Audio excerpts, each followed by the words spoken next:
ನಮಸ್ಕಾರ ರಿವ್ಯೂ ಚಾನಲ್ಗೆ ಸ್ವಾಗತ. ನಾನು ಸೌಖ್ಯ ಗಾಂವ್ಕರ್. ಸಿದ್ದರಾಮಯ್ಯನವ್ರಿಗೆ ಮೂಡಾ ಕೇಸ್ನಲ್ಲಿ ಸಂಕಷ್ಟ, ಡಬಲ್ ಆಘಾತ ಎದುರಾಗಿದೆ. ಈಗ ಹೈಕೋರ್ಟು, ಅದಾದಮೇಲೆ ಜನಪ್ರತಿನಿಧಿಗಳ ವಿಶೇಷ ನ್ಯಾಯಾಲಯದಲ್ಲೂ ಕೂಡ ಸಿದ್ದರಾಮಯ್ಯನವ್ರಿಗೆ ಟೆನ್ಷನ್ನೇ. ಆದೇಶದಿಂದಾಗಿ FIR ಇವತ್ತು ನಾಳೆ ಯಾವ ಕ್ಷಣದಲ್ಲಿ ಪ್ರತಿ ತಲುಪತ್ತು, ಆದೇಶದ ಪ್ರತಿ ತಲುಪ್ತಾ ಇದ್ದ ಹಾಗೆ FIR ಆಗಲೇಬೇಕು. 3 ತಿಂಗಳ ಒಳಗಾಗಿ ಲೋಕಾಯುಕ್ತ ವರದಿ ಕೊಡಬೇಕು. ಇದು ಈ ಕ್ಷಣದ ಡೆವಲಪ್ಮೆಂಟ್. ಇದು ಮುಂದಕ್ಕೂ ಹೋಗುತ್ತೆ, CBI ತನಕನೂ ಹೋಗುತ್ತೆ. ಅದಕ್ಕೆ ತಯಾರಿ ಆಗ್ತಾ ಇದೆಯಲ್ಲ. ಈ ಹೊತ್ತಲ್ಲಿ Narendra Modi direct hit, Modi entry ಕೊಟ್ಟಿದ್ದಾರೆ ಮೂಡಾ ಕೇಸ್ಗೆ ಸಂಬಂಧಪಟ್ಟಂತೆ. ಹಾಗಾದರೆ ಏನಿದು ಸಿದ್ದರಾಮಯ್ಯಗೆ ಮೋದಿ ಮಾಸ್ಟರ್ ಸ್ಟ್ರೋಕ್? ಮಾಹಿತಿ ಮುಂದೆ ಇಡ್ತಾ ಇದೀವಿ. ಮಿಸ್ ಮಾಡಿದ್ರೆ ನಮ್ಮ ಚಾನಲ್ನ ಸಬ್ಸ್ಕ್ರೈಬ್ ಮಾಡಿ, ನಿಮ್ಮ ಅಭಿಪ್ರಾಯ ಕಮೆಂಟ್ ಮಾಡಿ ತಿಳಿಸಿ. ಎಸ್ ವೀಕ್ಷಕರೇ, ಇಲ್ಲಿ ಸಿದ್ದರಾಮಯ್ಯನವ್ರಿಗೆ ಕಾನೂನು ಹೋರಾಟದಲ್ಲಿ ಹಿನ್ನಡೆಯಾಗಿದೆ ಆರಂಭಿಕವಾಗಿ. ಇನ್ನೂ ಮುಂದಕ್ಕೆ ಹೋಗ್ತಾರೆ ಅವರು. ಮೇಲೆ ಸುಪ್ರೀಂ ಕೋರ್ಟ್ಗೆ ಹೋಗ್ತಾರೋ, ವಿಭಾಗೀಯ ಪೀಠಕ್ಕೆ ಹೋಗ್ತಾರೋ, ಯಾವುದಾದ್ರೂ ಆಪ್ಷನ್ಸ್ ಅಂತೂ ಇದೆ. ಸಿದ್ದರಾಮಯ್ಯನವರು ಮುಖ್ಯಮಂತ್ರಿಯಾಗಿದ್ದುಕೊಂಡೇ ಹೋರಾಟ ಅಂತೂ ಮಾಡ್ಬೋದು, ಕಾನೂನು ದಾರಿಯಲ್ಲಿ ಅಂತ ಯೋಚನೆ ಮಾಡೋದಕ್ಕೆ ಹೋದರೆ. ನೈತಿಕವಾಗಿ ಅಂತ ಬಂದರೆ ಗೊತ್ತಿಲ್ಲ, ಹೈಕಮಾಂಡ್ ಸೂಚನೆ ಬರೋ ತನಕನೂ ಕಾಯಬಹುದು. ಈ ಹೊತ್ತಲ್ಲಿ ಬಿಜೆಪಿ ದಾಳವನ್ನು ಉರುಳಿಸೇ ಬಿಟ್ಟಿದೆ. कर्नाटक में उनकी सरकार है, जरा देखिए, अभी तो 2 साल हुए हैं, क्या हाल करके रखा है। वहां कांग्रेस के मुख्यमंत्री उन पर जमीन घोटाले के आरोप लगे हैं। जब इसकी जांच शुरू हुई तो कर्नाटका के मुख्यमंत्री हाईकोर्ट चले गए। हाईकोर्ट ने भी उनको एक और डंडा मारा। उन्होंने कहा कोई मदद नहीं होगी, और कल ही हाईकोर्ट ने साफ साफ कहा कि जांच के आदेश सही है और जांच होनी चाहिए। अब देखिए, ಬೇರೆ ಯಾರೂ ಅಲ್ಲ, ಸ್ವತಃ ಮೋದಿ ಮೂಡಾ ಕೇಸ್ ವಿಚಾರದಲ್ಲಿ ಅಖಾಡಕ್ಕೆ ಧುಮುಕಿದ್ದಾರೆ.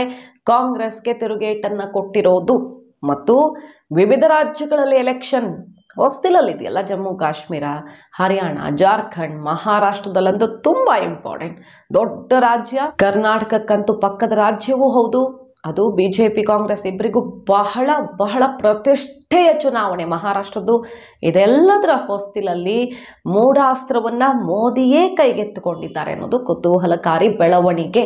ಅಷ್ಟರ ಮಟ್ಟಿಗೆ ಬಿಜೆಪಿಗೆ ಈಗ ಸಿದ್ದರಾಮಯ್ಯ ಟಾರ್ಗೆಟ್. ಸಿದ್ದರಾಮಯ್ಯ ಕುರ್ಚಿ ಶೇಕ್ ಮಾಡೋ ತನಕ ಬಿಡಲ್ಲ ಅನ್ನೋದನ್ನು ಬರೀ ರಾಜ್ಯ ನಾಯಕರಲ್ಲ, ಹೈಕಮಾಂಡ್ ಮಟ್ಟದಲ್ಲಿಯೇ ನಿರ್ಧಾರ ಮಾಡಿಬಿಟ್ಟಿದ್ದಾರಾ. ಬಿಜೆಪಿ ರಾಜ್ಯದಲ್ಲಿ ಇಷ್ಟು ಸೀರಿಯಸ್ ಆಗಿ ಹೋರಾಟ ಮಾಡ್ತಿದೆ ಅಂದರೆ ಯಾವ ಮಟ್ಟಕ್ಕೆ? ರಾಜೀನಾಮೆ ಈ ಕ್ಷಣವೇ ಕೊಡಿ, ಇಲ್ಲ ಲೋಕಾಯುಕ್ತ, ನಿಮ್ಮ ಅಂಡರೇ ಬರೋ ಲೋಕಾಯುಕ್ತ ಹೆಂಗೆ ತನಿಖೆ ಮಾಡೋಕ್ಕೆ ಸಾಧ್ಯ? ಬೇರೆ ಏಜೆನ್ಸಿಗಳಿಗೆ ಹೋಗಿ CBIಗೆ ಅಥವಾ ಬೇರೆ ಸ್ವತಂತ್ರವಾಗಿ ತನಿಖೆ ಆಗತ್ತೆ ಅಂದರೆ ಬೇರೆ ವಿಚಾರ. ಆದರೆ ಲೋಕಾಯುಕ್ತ ಅಡಿಯಲ್ಲಿ ಪಾರದರ್ಶಕವಾಗಿ ತನಿಖೆ ಆಗಬೇಕಾದ್ರೆ ರಾಜೀನಾಮೆ ಕೊಡಬೇಕು ಅಂತ ತೀವ್ರ ಸ್ವರೂಪದ ಹೋರಾಟ ಆಗ್ತಾ ಇದೆ ಅಂದರೆ ಹೈಕಮಾಂಡ್ ಇನ್ಸ್ಟ್ರಕ್ಷನ್ ಚೆನ್ನಾಗಿ ಬಂದಿದೆ ಅಂತ ಅಲ್ವಾ? ಇದೇ ಹೊತ್ತಲ್ಲಿ ಮೋದಿ ಗುಡುಗಿದ್ದಾರೆ.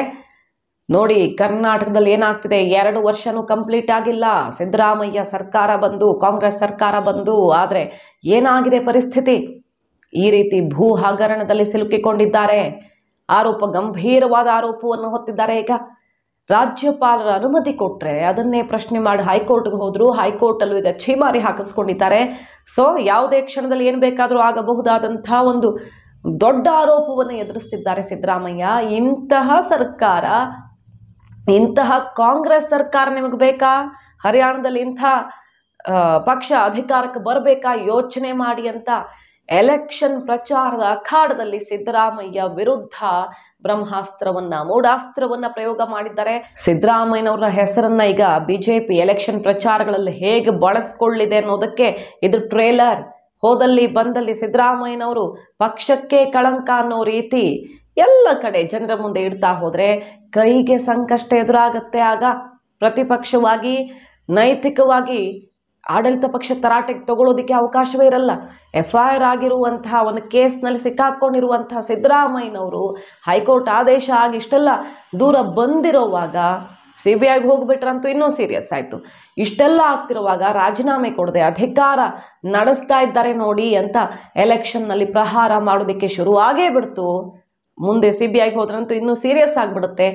ಈಗಲೇ ಈಗಲೇ ಅದನ್ನು ಮೋದಿಯೇ, ಸ್ವತಃ ಮೋದಿಯವರೇ, ಪ್ರಧಾನಿಯೇ ಪ್ರಯೋಗಿಸಿರೋದು ಮಾತ್ರ ಅಚ್ಚರಿಗೆ ಕಾರಣ ಆಗಿದೆ. ಅಲ್ಲಿಗೆ ಸಿದ್ದರಾಮಯ್ಯನವ್ರಿಗೆ ಸಂಕಷ್ಟ ಕಟ್ಟಿಟ್ಟ ಬುತ್ತಿಯ ನೋಡಿ. ಇನ್ನು ದೂರುದಾರರ ಪರ ವಕೀಲರೆಲ್ಲ ಏನು ಹೇಳ್ತಾ ಇದ್ದಾರೆ ಈ ಕೇಸಲ್ಲಿ? ಬಂಧಿಸೋದಿಕ್ಕೆ ಅವಕಾಶ ಇದೆಯಾ ಸಿದ್ದರಾಮಯ್ಯನವ್ರನ್ನ? ಲೋಕಾಯುಕ್ತಕ್ಕೆ ಹೋಗುತ್ತೆ, ನಾಳೆ ಅಷ್ಟೊತ್ತಿಗೆ FIR ಆಗುತ್ತೆ, ಸಿದ್ದರಾಮಯ್ಯನವರ ಬಂಧನವಾಗಲಿದೆಯಾ ಈ ಕೇಸ್ನಲ್ಲಿ ಅಂತ ಕೇಳಿದ್ರೆ, ಸಾಮಾನ್ಯವಾಗಿ ಮೇಲ್ನೋಟಕ್ಕೆ ಬಂಧನದ ಅವಶ್ಯಕತೆ ಇರೋ ಕೇಸ್ ಅಲ್ಲ ಇದು. ಆ ಥರ ಇದ್ದರೆ ಕೋರ್ಟಲ್ಲೂ ಕೂಡ ಅಷ್ಟೊತ್ತಿಗೆ ತಡೆ ಹಾಕಿಸುವಂತಹ ಪ್ರಯತ್ನ, ಕಾನೂನು ಹೋರಾಟ ಶುರು ಆಗಿಬಿಡುತ್ತೆ. ಲೋಕಾಯುಕ್ತ ಸರ್ಕಾರದ ಅಂಡರಲ್ಲಿ ಬೇರೆ ಇರೋದ್ರಿಂದ ಅಷ್ಟು ದೊಡ್ಡ ಹೆಜ್ಜೆ ನೀಡ್ತಾರೆ ಅಂತ ಅನಿಸಲ್ಲ. ಆದರೆ ವಕೀಲರುಗಳು ಹೇಳ್ತಿರೋದು, ದೂರುದಾರ ಮತ್ತು ವಕೀಲರೂ ಆಗಿರುವ ಪ್ರದೀಪ್ ಅವ್ರು ಹೇಳ್ತಿರೋದು, ಸಿದ್ದರಾಮಯ್ಯ ಅರೆಸ್ಟ್ ಆಗ್ತಾರೆ, ಅರೆಸ್ಟ್ ಮಾಡೋದಕ್ಕೆ ಅವಕಾಶಗಳಿರ್ತವೆ, ಅದು ತನಿಖಾ ಏಜೆನ್ಸಿಯ ವಿವೇಚನೆಗೆ ಬಿಟ್ಟಿದ್ದು, ಪರಿಸ್ಥಿತಿಗೆ ಬಿಟ್ಟಿದ್ದು, ಅವಶ್ಯಕತೆಗೆ ಬಿಟ್ಟಿದ್ದು ಅಂತ. ಅವರು ಸಹಕರಿಸ್ತಿಲ್ಲ ಅಥವಾ ಇನ್ನಷ್ಟು ಮಾಹಿತಿ ಬೇಕು, ಒಬ್ಬರು ಪ್ರಭಾವಿಯಾಗಿದ್ದಾರೆ, ಅವರು ಹೊರಗಿದ್ದುಕೊಂಡು ಆಗಲ್ಲ, ಇಂಥ ಪರಿಸ್ಥಿತಿ ಬಂದರೆ ಬಂಧಿಸಬಹುದು. ಈ ಕೇಸಲ್ಲಿ ಲೋಕಾಯುಕ್ತ ಬಂಧಿಸುವ ಸಾಧ್ಯತೆ ಕಡಿಮೆ ಅಂತ ಅನಿಸಿದ್ರು ವಕೀಲರು ಅವಕಾಶ ಅಂತೂ ಇದೆ ಅನ್ನುವ ಮೂಲಕ ಸಿದ್ದರಾಮಯ್ಯನವ್ರಿಗೆ ಇವತ್ತಲ್ಲ ನಾಳೆ ಊಹೆ ಮಾಡಿದಂಥ ಬೆಳವಣಿಗೆಗಳಾಗಬಹುದು ಅನ್ನೋ ಸುಳಿವನ್ನು ಕೊಡ್ತಿದ್ದಾರೆ. ಒಂದು FIR ಅನ್ನ ಮಾಡ್ಕೊಂಡಂತ ಸಂದರ್ಭದಲ್ಲಿ ಆ ಲೋಕಾಯುಕ್ತ ಸಂಸ್ಥೆಯ ಒಂದು ಇನ್ವೆಸ್ಟಿಗೇಷನ್ ಆಫೀಸರು ಅವ್ರನ್ನ ಇನ್ವೆಸ್ಟಿಗೇಷನ್ಗೆ ಕರೀತಾರೆ. ಆ ಸಂದರ್ಭದಲ್ಲಿ ಪ್ರೇಮಾಪೇಸಿ ಮೇಲ್ನೋಟಕ್ಕೆ ಕಂಡಂತ ಸಂದರ್ಭದಲ್ಲಿ ಅವ್ರನ್ನ ಅರೆಸ್ಟ್ ಮಾಡಿ ತನಿಖೆ ಮಾಡೋ ಅಂಥದ್ದು ಇರ್ತದೆ.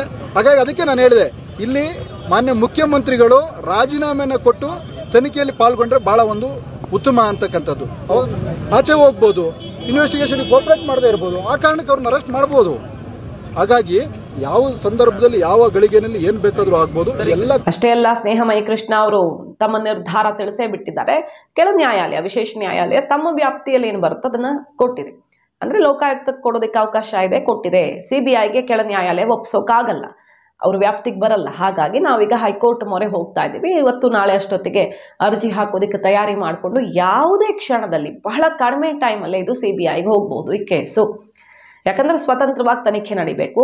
ಮುಖ್ಯಮಂತ್ರಿಗಳಾಗಿದ್ದುಕೊಂಡು ಅವರ ಕುಟುಂಬಕ್ಕೆ ಲಾಭ ಆಗಿರೋ ಕೇಸಲ್ಲಿ ಇಷ್ಟೆಲ್ಲ ಲೋಪಗಳು, ಭೂಮಿಯ ನಿಜವಾದ ಮಾಲೀಕರು ಇದ್ದಾಗಲೂ ಮತ್ತೊಬ್ಬರ ಹೆಸರಲ್ಲಿ ಡಿನೋಟಿಫಿಕೇಶನ್ ಮಾಡಿದ್ರಿಂದ ಹಿಡಿದು CM DCM ಆಗಿದ್ದಾಗಲೇ ಈ ಬೆಳವಣಿಗೆಗಳೆಲ್ಲ ಆಗಿದ್ರಿಂದ ಹಿಡಿದು ಇಲ್ಲಿ ತನಕ ಇಷ್ಟು ಲೋಪಗಳಿವೆ. ಲೋಕಾಯುಕ್ತ ಪಾರದರ್ಶಕವಾಗಿ ಮುಖ್ಯಮಂತ್ರಿ ಕುರ್ಚಿಯಲ್ಲಿದ್ದಾಗ ತನಿಖೆ ಮಾಡೋಕ್ಕೆ ಸಾಧ್ಯವಾ? ಹಾಗಾಗಿ ಇದನ್ನು ಸ್ವತಂತ್ರ ತನಿಖೆಗೆ, ಸೆಂಟ್ರಲ್ ಏಜೆನ್ಸಿ ತನಿಖೆಗೆ ಒಪ್ಪಿಸಬೇಕು ಅಂತ ಈಸಿಯಾಗಿ CBIಗೆ ನಾವು ಕೊಡಿಸುವಂಥ ಚಾನ್ಸ್ ಇದೆ ಅಂತ ದೂರುದಾರರು ಹೇಳ್ತಾ ಇದ್ದಾರೆ. ಆಗ ಖಂಡಿತವಾಗಿಯೂ ಸಿದ್ದರಾಮಯ್ಯನವ್ರನ್ನ ಅರೆಸ್ಟ್ ಮಾಡೋದು ಮತ್ತೊಂದು ಅಂತ ಅವಕಾಶ ಸೃಷ್ಟಿಯಾದರೂ ಅಚ್ಚರಿ ಇಲ್ಲ. ಲೋಕಾಯುಕ್ತದಲ್ಲಿದ್ದಷ್ಟು ದಿನ ಅಷ್ಟು ಸುಲಭ ಅಲ್ಲ. ಬಟ್ ಕೇಜ್ರಿವಾಲ್ ಎಕ್ಸಾಂಪಲ್ ತೊಗೊಂಡ್ರೆ ED ಎಂಟ್ರಿ ಆಗ್ತಾ ಇದ್ದ ಹಾಗೆ ಅವರನ್ನು ಬಂಧಿಸಲೇಬೇಕಾಯ್ತು. ಯಾಕಂದರೆ ಅಷ್ಟು ಪೂರಕವಾದಂಥ ಸಾಕ್ಷಿಗಳಿವೆ ನಮ್ಮ ಹತ್ರ ಅಂತ. ಆಮೇಲೆ CBI ಕಸ್ಟಡಿ, ಈ ರೀತಿಯಲ್ಲಿ ನಿರಂತರ 6 ತಿಂಗಳಿಂದ ಕೇಜ್ರಿವಾಲ್ಗೆ ಏನೇನು ಸಂಕಷ್ಟ ಎದುರಾಯಿತು ನೋಡಿದ್ದೀವಿ. ಆಮೇಲೆ ಈಗ ಜಾಮೀನು ಸಿಕ್ಕಿದೆ, ಅಲ್ಲೂ ಕೂಡ ED ಮಾಡಿದ್ರಲ್ಲಿ ಎಲ್ಲೂ ಲೋಪ ಇಲ್ಲ ಅನ್ನೋದನ್ನ ಸುಪ್ರೀಂ ಕೋರ್ಟ್ ಒಪ್ಕೊಂಡಿದೆ. CBI ಯಾಕೋ ದುರುದ್ದೇಶಪೂರ್ವಕವಾಗಿ ಮಾಡ್ದಂಗೆ ಕಾಣಿಸ್ತಾ ಇದೆ ಅನ್ನೋ ಅಭಿಪ್ರಾಯವಷ್ಟೇ ಬಂದಿರೋದು. ಸೊ ಇಲ್ಲೇನಾದರೂ CBI ಎಂಟ್ರಿ ಆಗಿದ್ದೇ ಹೌದಾದರೆ ಕೋರ್ಟ್ ಅವಕಾಶ ಮಾಡಿಕೊಟ್ರೆ ಅದಕ್ಕೂ ದಾರಿಯಾಗಬಹುದು. ನಾಳೆ ಸಿದ್ದರಾಮಯ್ಯನವ್ರನ್ನ ಬಂಧಿಸೋದಿಕ್ಕೂ ಅವಕಾಶ ಸೃಷ್ಟಿಯಾಗತ್ತಾ? ಇದೆಲ್ಲ ದೂರುದಾರರು ಮತ್ತು ಅವರ ಪರ ವಕೀಲರುಗಳು ಹೇಳ್ತಾ ಇರುವಂಥ ವಿಚಾರಗಳು. ಏನೇನಾಗುತ್ತೆ ಮುಂದೆ ಅನ್ನೋದ್ರ ಬಗ್ಗೆ. ಹಾಗಾಗಿ ಸಿದ್ದರಾಮಯ್ಯನವರು ಕೇಜ್ರಿವಾಲ್ ರೀತಿಯಲ್ಲಿ ಹೋರಾಟ ಮಾಡ್ತಾರಾ? ಕೇಜ್ರಿವಾಲ್ ಕೊನೆಗೆ 6 ತಿಂಗಳಾದ್ಮೇಲೆ ರಾಜೀನಾಮೆ ಕೊಡಬೇಕಾಯ್ತು. ಎಷ್ಟು ದಿನ ಅಂತ ಸಾಧ್ಯ? ಫೈಲ್ಗೆ ಸಹಿ ಹಾಕಬೇಡಿ, ಆಫೀಸ್ಗೆ ಹೋಗಬೇಡಿ ಅಂದಮೇಲೆ ಇನ್ನೇನು ಮಾಡೋಕ್ಕೆ ಸಾಧ್ಯ? ರಾಜೀನಾಮೆ ಕೊಡಲೇಬೇಕಾಯ್ತು. ಸಿದ್ದರಾಮಯ್ಯನವ್ರಿಗೆ ಈಗ ಪಕ್ಷದಲ್ಲೇ ಒತ್ತಡ ಸೃಷ್ಟಿಯಾಗಬಹುದು. ಸತೀಶ್ ಜಾರಕಿಹೊಳಿ ಸೇರಿದಂತೆ ಅವರು ಬೆನ್ನಿಗಿರುವಂಥ ಶಾಸಕರುಗಳು, ಮಿನಿಸ್ಟರ್ಗಳೆಲ್ಲ ಹೇಳ್ತಿರೋದು, ಕೇಂದ್ರ ಸಚಿವರ ವಿರುದ್ಧನೇ ಕೇಸಿದೆ, 25 ಮಂತ್ರಿಗಳ ವಿರುದ್ಧ ಕೇಸಿದೆ, ಅವರೆಲ್ಲ ರಾಜೀನಾಮೆ ಕೊಟ್ಟಿದ್ದಾರಾ? ಹಂಗೆಲ್ಲ ಹೇಳೋದಿಕ್ಕಾಗಲ್ಲ. ಕಾನೂನು ಹೋರಾಟ ಮಾಡ್ತೀವಿ ಅಂತ ಸೆಡ್ಡು ಹೊಡೆಯೋ ಪ್ರಯತ್ನ ಆಗ್ತಿದೆ. ರಾಜ್ಯ BJP ರಾಜೀನಾಮೆ ಕೊಡಲೇಬೇಕು. ಮೋದಿ ಅವರೇ ಈ ಬಗ್ಗೆ ಮಾತಾಡಿದ್ದಾರೆ, ಇನ್ನು ನಾವು ಬಿಡೋ ಚಾನ್ಸೇ ಇಲ್ಲ ಅಂತ ಫುಲ್ ಜೋಶಲ್ಲಿ ಅಖಾಡಕ್ಕಿಳಿದಿರೋದು ರಾಜ್ಯ ರಾಜಕಾರಣದಲ್ಲಿ ಬಿರುಗಾಳಿಯ ಸುಳಿವಂತೂ ಕಂಡು ಬರ್ತಿದೆ. ಈಗ ಮಾಹಿತಿ ನಿಮ್ಗೆ ಇಷ್ಟ ಆಗಿದ್ರೆ ಮಿಸ್ ಮಾಡಿದ್ರೆ ನಮ್ಮ ಚಾನಲ್ನ ಸಬ್ಸ್ಕ್ರೈಬ್ ಮಾಡಿ, ನಿಮ್ಮ ಅಭಿಪ್ರಾಯ ಕಮೆಂಟ್ ಮಾಡಿ ತಿಳಿಸಿ. Thank you.